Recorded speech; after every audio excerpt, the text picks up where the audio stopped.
Hello and welcome. এখন আমরা দেখব কিভাবে প্রোভিয়ান সার্ভার ইউজ করে এসএনপি গুলার প্রেডিকশন রেজাল্ট আমরা পেতে পারি। প্রথমেই আমাদেরকে যেটা করতে হবে সেটা হলো প্রোভিয়ান সার্ভারে যেতে হবে। প্রোভিয়ান সার্ভারের লিঙ্কটা যদি আমাদের জানা থাকে তাহলে আমরা সেটাকে কপি করে এখানে অ্যাড্রেস বারে পেস্ট করতে পারি, অথবা আমরা গুগলে প্রোভিয়ান সার্ভার লিখেও সার্চ দিতে পারি। প্রোভিয়ান সার্ভারের লিঙ্কটা ডেসক্রিপশন বক্সে দেওয়া আছে। এটা হলো প্রোভিয়ান সার্ভারের হোম পেজ। এখান থেকে আমাদেরকে যেতে হবে প্রোভিয়ান জিনোম ভ্যারিয়েন্টস এর আন্ডারে হিউম্যানে। এখানে আমরা ক্লিক করি। এখানে আমরা সি এক্সাম্পলে গেলে ইনপুট ফরম্যাট এবং এক্সাম্পল গুলো দেখতে পাবো। এখানে ডান দিকেও এক্সাম্পল গুলো দেওয়া আছে।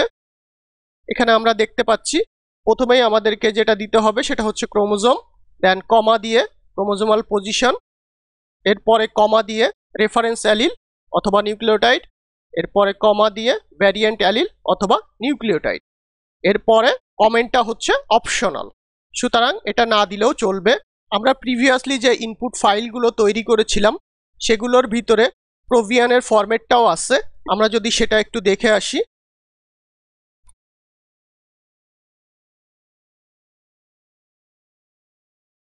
এটা হচ্ছে প্রোভিয়ানের ফরম্যাটটা।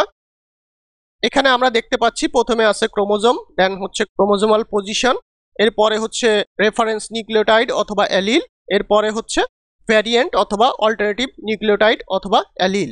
এরপরে কমেন্টটা যেহেতু অপশনাল ছিল, সো কমেন্টটা এখানে নাই, কমেন্টটা না দিলেও হবে।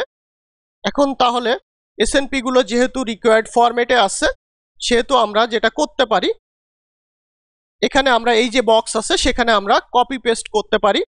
এখান থেকে পুরোটাই আমরা কপি করতে পারি এবং এই বক্সে পেস্ট করতে পারি।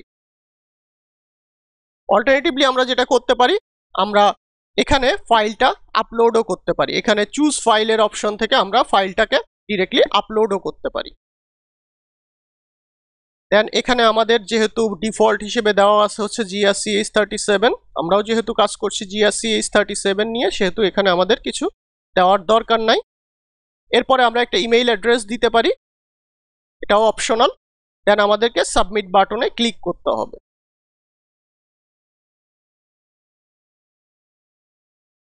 এখানে আমরা জব স্ট্যাটাস এবং প্রোগ্রেস দেখতে পাবো। আমাদের জবটা কমপ্লিট হয়ে গিয়েছে। এটা হচ্ছে রেজাল্ট পেজটা। এখান থেকে চাইলে আমরা ভিউ করতে পারি রেজাল্টটা, অথবা ডাউনলোডও করতে পারি। আমরা এটাতে ক্লিক করি।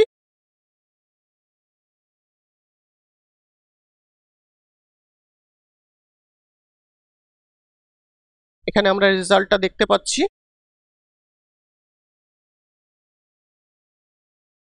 এখান থেকে আমরা দেখতে পাচ্ছি এটা হচ্ছে প্রোভিয়ানের প্রেডিকশন রেজাল্ট, এটা স্কোর প্রেডিকশন। এরপরে এখানে আমরা শিফটের প্রেডিকশনও দেখতে পাবো, যদিও আমরা শিফট সার্ভারটা আলাদাভাবে রান করব। এখানে শিফটের প্রেডিকশনটা দেখতে পাচ্ছি, স্কোর দেখতে পাচ্ছি। এখান থেকে আমরা ফুল ভার্সনটা এখন ডাউনলোড করব।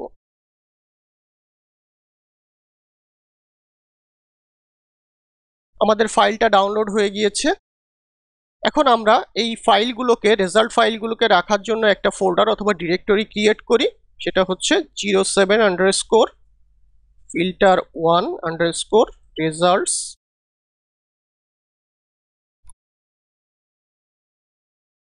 এখন আমরা এই ডাউনলোডেড ফাইলটা কাট করি অথবা কপি করি, দেন আমাদের ডিজায়ার্ড যে ফোল্ডার আছে, মানে রেজাল্টস যে ফোল্ডার আছে, সেখানে পেস্ট করি। এটাকে আমি একটু রিনেম করে রাখি, সেটা হচ্ছে provian.tsv। এটা আমরা এখন ওপেন করি।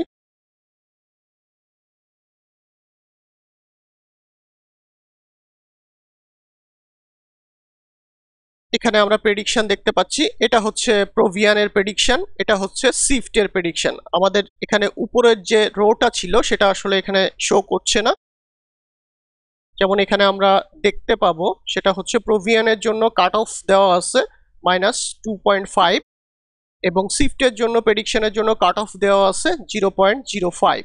সো এখান থেকে আমরা বুঝতে পারছি এটা যেমন 0.05, সো এটা শিফটের প্রেডিকশন, এখানে সেটা হচ্ছে কাট অফ হচ্ছে -2.5, মানে এটা হচ্ছে প্রোভিয়ানের প্রেডিকশনটা।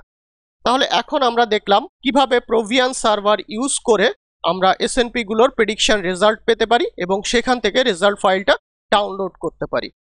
Thank you everyone.